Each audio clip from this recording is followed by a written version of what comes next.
ये इस इश्यू को ले रहे हैं कि किसान विरोधी की नहीं थे, जो भी लोग थे कांग्रेस पार्टी के लोग भी जुड़े हुए थे इसके साथ। वो आप जितने भी लोग इस मोर्चे के साथ जुड़े थे वो टोटल के टोटल कांग्रेस ने का ये बना हुआ है, ये उनका एजेंडा था कि ठीक है प्रधानमंत्री ने कहा जी कांग्रेस के लोग हैं या कोई भी लोग हैं, है तो किसान भाई हाँ जी, तो उन्होंने उनकी फेवर लेके कहा। प्रधानमंत्री नरेंद्र मोदी जी ने जो कहा कि तीनों देश वापस लिए तो 101% वापस ले लेंगे, किसान भाई अपने घरों में जाएं आराम से। ऐसे भी प्रधानमंत्री जी 3 कानून की बात नहीं, हमेशा किसान के हित की बात प्रधानमंत्री।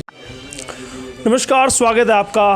11 महीने से कृषि कानून को लेकर बहुत सारी जद्दोजहद चल रही थी। बॉर्डर पर ही नहीं, हर विधानसभा क्षेत्र में भी बड़ी मुश्किलों का सामना विधायकों को और सांसदों को करना पड़ रहा था। अगर बात की जाए इस कानून के आने के बाद विधायकों की ज़िंदगी मुश्किल हो गई थी, उनका सामाजिक राजनीतिक जो जीवन है वो प्रभावित हुआ था। और सबसे ज़्यादा प्रभाव पड़ा था थानेसर के विधायक सुभाष सुधा।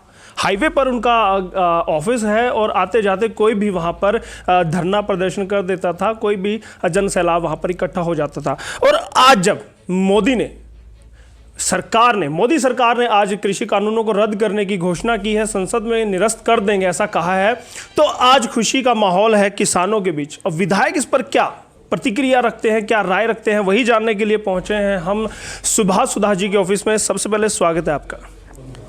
मैं सर्वप्रथम आपका धन्यवाद करता हूं। और आपने आज 3 कृषि कानून के बारे में कहा। सर्वप्रथम मैं प्रधानमंत्री नरेंद्र मोदी जी का धन्यवाद करता हूं, जिनकी हमेशा हमारे जो किसान हैं वो अन्नदाता है उनके प्रति हमेशा सोच रही है। किस प्रकार से प्रधानमंत्री नरेंद्र मोदी जी ने 6,000 रुपया किसानों के खाते में डालने का कार्य किया, 5 एकड़ से कम का जी।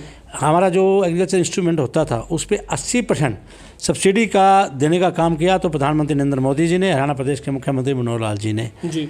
इसी प्रकार से डायरेक्ट खाते में, किसान के खाते में डायरेक्ट पैसे पेमेंट देने का काम किया, चाहे वो पैडी थी चाहे वीट थी, तो आदरणीय प्रधानमंत्री नरेंद्र मोदी जी ने किया जी। विधायक जी इस विषय पर मैं बाद में आऊंगा, क्योंकि एक लंबा इंटरव्यू सुधा जी का होगा। अभी 11 महीने से जो एक अड़चन बीच में आ रही थी, मैं उसी पे आ रहा था फसल बीमा योजना। पहले 500 रुपये लेके 500 रुपये के चेक देते थे, लेकिन फसल बीमा योजना क्या तहत 13,000 रुपये का कम से कम अगर किसी की फसल होती है चेक देने का काम किया तो प्रधानमंत्री नरेंद्र मोदी जी ने किया। बहुत से कार्य, प्रधानमंत्री जी की बहुत बड़ी सोच है किसानों के प्रति, लेकिन उन्होंने स्पष्ट कहा कि ये तीनों कानून किसानों के हित के थे, लेकिन हम लोग किसानों को सही प्रकार से समझा नहीं पाए। मतलब तपस्या में हमारे कमी है कि हम समझा नहीं पाए।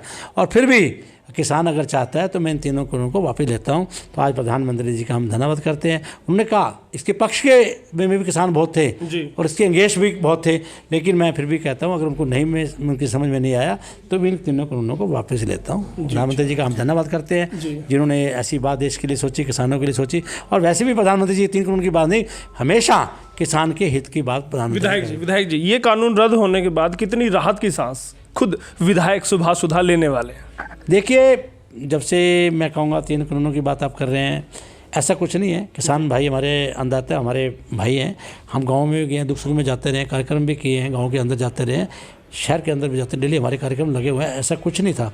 ठीक है, जिस प्रकार से संयुक्त किसान मोर्चा के कई बार देश होते थे, किसानों का घराव करना है, MP MLO का घराव करना है, MP का घराव करना है, तो वो उनकी एक रणनीति थी, उसके तहत वो आते थे बेचारे, तो आते थे हम तो क्या अब विधायक सुभाष सुधा जो भी किसान नेता विरोध करते थे उनके पास चाय पीने जाएंगे? देखिए, वो हमें बुलाएंगे, हम जरूर जाएंगे और हमारे यहाँ आएंगे, हम उनकी पूरी इज्जत करेंगे। और वैसे भी हमारे को समाज हमारा एक है, किसान का दुख सुख में जहाँ खड़े हमेशा खड़े रहे हैं। किसानों के यहाँ के ऐसे किसान भाई हमारे नहीं है, हम गाँव के अंदर कोई दुख सुख हम उनके गए हैं, अब भी जाएंगे, हमारे परिवारिक हैं वो जी। परिवार के आएंगे। अगर परिवार में कोई नाराजगी भी हो जाती है तो बैठ के वो ठीक भी हो जाती है। तो अब किसान भाइयों का और आदरणीय प्रधानमंत्री नरेंद्र मोदी जी ने जो 3 कानून लिए उनकी बात को ख़त्म हो गई है। अब भाईचारा। लेकिन किसान कहते हैं कि उन्होंने सरकार को झुका दिया है, जीत उनकी हुई है, तो क्या जीत किसानों की मान ली जाए, सरकार की हार मानी जाए? देखिए, मैं फिर कहूँगा किसान हमारा अन्नदाता है और उसकी बात को आधे प्रधानमंत्री नरेंद्र मोदी जी ने पूरे इसके ऊपर व्यू लिया। उन्होंने बहुत समझाने की कोशिश करी। उन्होंने कहा भी तीनों कानून आपके पक्ष के हैं, आपके फेवर के हैं, लेकिन नहीं समझे। अब उनकी डिमांड पे अड़े रहे, लेकिन उन्होंने एक निर्णय ले लिया। देखा मेरे किसान भाई इस बात पे अड़े हैं, नहीं मान पा रहे, तो उन्होंने कानूनों को वापस लिया। हाँ जी। मोदी साहब आते हैं, कहते हैं कि अगर उनकी तपस्या में कमी रही, वो किसानों को समझाने में नाकामयाब रहे, तो इसलिए हम वापस लेते हैं। लेकिन 11 महीने तक एक बात लगातार चलती रही कि ये विपक्षी दलों का आंदोलन है, उनको फंडिंग कर रहे हैं, वो सपोर्ट कर रहे हैं, इसमें देश विरोधी ताकतें हैं। तो क्या आज वो देश विरोधी ताकतें शून्य हो गई? क्या सिर्फ किसान ही प्राथमिकता पर आ गया? आज सीधे स्पष्ट शब्दों में कहा, जबकि विरोध किया जा रहा था 11 महीने से सरकार के द्वारा। देखिए, अभी आपने इलाहाबाद का इलेक्शन हुआ जी, आपने देखा किस प्रकार से हम लोग अभी वहाँ का आप रेशो देखिए गांव के अंदर। पिछली बार तो जब सिंह चौटाला जी 14,000 वोट से जीते थे, अब की बार 6,000 वोट से जीते। सेकंड पार्टी हरियाणा प्रदेश के अंदर अगर रही तो भारतीय जनता पार्टी को पहले 35,000 वोट मिले थे, अब की बार 49,000 वोट मिले, 60,000 वोट मिले। तो आप देखिए कितने वोट मिले। इसके तहत किसान भाई ने वोट दिए, गांव का वोट हमारे पास आया। लेकिन आप जिस बात को कह रहे हैं, हम क्या इस इश्यू को ले रहे हैं कि किसान विरोधी की नहीं थे, जो भी लोग थे, ये कांग्रेस पार्टी के लोग भी जुड़े हुए थे इसके साथ। पक्ष जितना था वो खड़ा था। हम जब गांव में जाते थे, हमारे तो फेवर में खड़े होते लोग, विपक्ष खड़ा होता था। वो आप जितने भी लोग इस मोर्चे के साथ जुड़े थे, वो टोटल के टोटल कांग्रेस ने का ये बना हुआ ये उनका एजेंडा था, उन लोगों ने खड़े किए हुए थे। लेकिन ठीक है, प्रधानमंत्री ने कहा जी कांग्रेस के लोग हैं या कोई भी लोग हैं, है तो किसान भाई हाँ जी, तो उन्होंने उनकी फेवर लेके काम किया। चलिए, एक आपके पड़ोसी राज्य है पंजाब में अभी संयुक्त किसान मोर्चा की सरकार के साथ सीधी मीटिंग हुई, उनकी मांगें मान ली गई। वहां पर उन्होंने कहा कि धरने, प्रदर्शन, आंदोलन नहीं करेंगे। तो कहीं ना कहीं इससे भी सरकार पर दबाव था, या सरकार उनका जो एकजुटता थी वो तोड़ना चाहती थी? सरकार की जो जुगलबंदी किसान मोर्चा के साथ उसे तोड़ना चाहती थी? देखिए, पंजाब का मैटर हो रहा है। सबसे ज़्यादा जो ये आंदोलन भी चल रहा है ना, तो ये पंजाब वाले ही चला रहे हैं। इस दोनों को आपका नॉलेज होना चाहिए। टोटल पंजाब का चला रहे हैं। पंजाब में बैठ के तो कोई बात नहीं करते। पंजाब में बैठ के अब वहाँ के मुख्यमंत्री ने जो उनसे जो बात करी, उनकी राजनीति है कि राजनीति अभी इलेक्शन आने वाला 2 महीने रह गए हैं। झूठ सच बोल कर जो भी निर्णय लेने वो ले लिए उन्होंने। हाँ जी, हैं लेने पड़ते हैं। तो उसके बाद जब इलेक्शन होगा तब देखें कितनी मान्य जो उन्होंने कहा है। आज मैं आपको बताना चाहता हूँ, प्रदेश के अंदर पूरे आदरणीय मुख्यमंत्री मनोहर लाल जी का हम धन्यवाद करेंगे।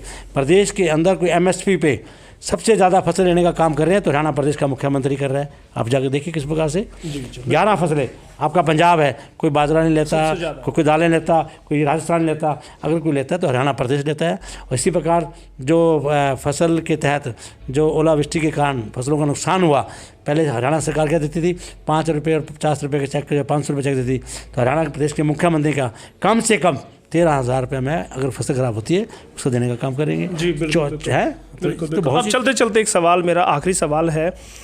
प्रधानमंत्री मोदी ने अपने भाषण में एक बात पर जोर दिया कि वो अपने घर पे जाएं, गुरुपुरब है, घर पे मनाएं, परिवारजनों के साथ मनाएं, खेतों में मनाएं। और प्रदेश के गृह मंत्री अनिल विज ने भी कहा कि अब रास्ते खाली कर देने चाहिए। तो क्या सरकार का मंशा सिर्फ रास्ते खाली कराना है, वहां से उठाना है, उनको घर भेजना है किसानों को? जैसा राकेश टिकैत ने कहा कि हम तब तक नहीं उठेंगे जब तक संसद में निरस्त नहीं हो जाता।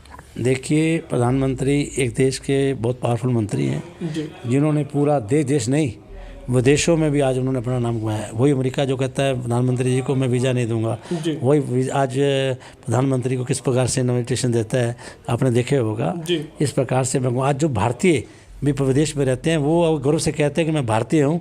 तो ये अगर किसी ने हक दिलाया तो प्रधानमंत्री नरेंद्र मोदी जी ने दिलाया है। तो इसके साथ कहेंगे मैं ये कि जिस प्रकार से आप कह रहे हैं कि प्रधानमंत्री नरेंद्र मोदी जी ने ये कहा, जो बात कह दी कि 3 करोड़ वापिस, तो इसका मतलब वापिस ही है।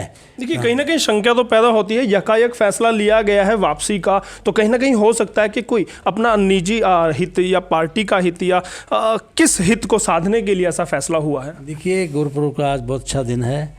उसके तहत प्रधानमंत्री ने सोचा होगा कि आज के दिन इसका निर्णय लेना बड़ा अच्छा रहेगा, तो उन्होंने आज गुरुपुरब के दिन में इसका निर्णय लिया और आज पूरा देश उनका स्वागत कर रहा है। मैं टीवी पे देख रहा था किस प्रकार से कांग्रेस के लोग भी उनका स्वागत कर रहे हैं, प्रधानमंत्री नरेंद्र मोदी जी का।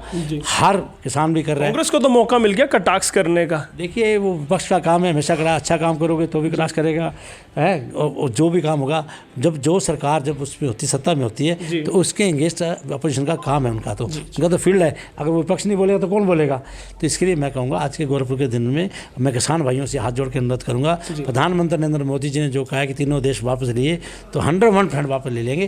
किसान भाई अपने घरों में जाएं आराम से। तो क्या अब बीजेपी सरकार, क्या बीजेपी पार्टी अब इसका श्रेय लेकर किसानों के बीच जाएगी? देखिए, 100% जाएगी। हम समझाएंगे भी 3 करोड़ में क्या था, आप पढ़ो, आप भी पढ़िए। मैं आपसे अनुरोध करूँगा 3 कुंडों में भी पढ़ के बताइए क्या कमी थी। लेकिन नहीं, अगर परिवार में बैठ के किसी की बात को नहीं मानते, एक बड़ा परिवार है और उसका मुखिया है, उसको सुननी पड़ेगी। अब बच्चा कहता है, परिवार में जिद कर लेता है कि नहीं मैं हट पे ये काम करवाऊंगा, तो अगर वो एक बड़ा परिवार है, प्रधानमंत्री जिस परिवार के मुखिया है, तो उसमें एक पार्ट ने उन्हें हट कर ली कि हम तो यहाँ से जाएंगे नहीं इस बात पे, प्रधानमंत्री उनकी बात को भी मान लिया। ठीक है, एक बार मान लेते हैं तो मान लिया। चलिए, बहुत बहुत शुभकामनाएं हैं आपके पार्टी के लिए, आपकी सरकार के लिए, और उम्मीद करेंगे कि आपकी जुगलबंदी किसानों के साथ अच्छी बने ताकि फिर से विरोध का सामना ना करना पड़े। धन्यवाद आपका इस चैनल का। और मैं ये भी कहूँगा, आप भी किसान भाइयों को अनुरोध करें, मैं आपके माध्यम से कहूँगा कि अपने घर में जाएं, कोई दिक्कत नहीं है। 3 कुंड बिल्कुल 100% वापस होंगे। इन बात का हम मानते हैं। मोदी जी ने जो कहा, 3 तलाक की बात हुई थी, किया। 370 की धारा की बात थी, की, जो कह दिया। अगर उन्होंने जो वापस नहीं लेना था 370 का, तो नहीं लिया था है। अब 3 कुंड वापस लेने की बात कही है तो 101% 3 कुंड वापस लेंगे। धन्यवाद। देखिएगा, विधायक सुभाष सुधा भी वही बात कहते हैं जो मोदी साहब ने कही, अनिल विज ने कही कि अब आप रास्ते खाली कीजिए, घर जाइए, घर पर जाकर गुरुपुरब और अपने परिवार के साथ अपनी खेती बाड़ी संभालिए। अब क्या राजनीतिक मंशा लेकर मोदी जी ने ये कहा है कि अब कानून वापस होंगे? राकेश टिकैत ने क्यों कहा है कि जब तक निरस्त संसद में नहीं होगा हम हटेंगे नहीं? ये तो वक्त ही बताएगा कि, लेकिन ये तो तय है कि कहीं ना कहीं कुछ बड़ा दिमाग में चल रहा है मोदी साहब के, क्योंकि कहा जाता है कि कुछ भी वो अन्यथा नहीं करते हैं, एवं तो कुछ भी नहीं करते। यहां पर देखना होगा कि इलेक्शन यूपी में भी है, पंजाब में भी है, किस राज्य को वो साधना चाहते हैं और क्या करने वाले हैं। बस इसके लिए आप बने रहिएगा कंचन टीवी पर। कंचन टीवी आपको अपडेट देता रहेगा, हर एक राजनीतिक शख्सियत का इंटरव्यू आपको दिखाता रहेगा। बस निवेदन करूंगा, हमारे चैनल को सब्सक्राइब करें, और हम यूट्यूब, ट्विटर, इंस्टाग्राम, लिंक्डइन और कू पर भी हैं, वहां पर भी हमारे चैनल को फॉलो कर सकते हैं, सब्सक्राइब कर सकते हैं। बहुत बहुत धन्यवाद। मैं आपका दोस्त, आपका होस्ट यशपाल कंचन।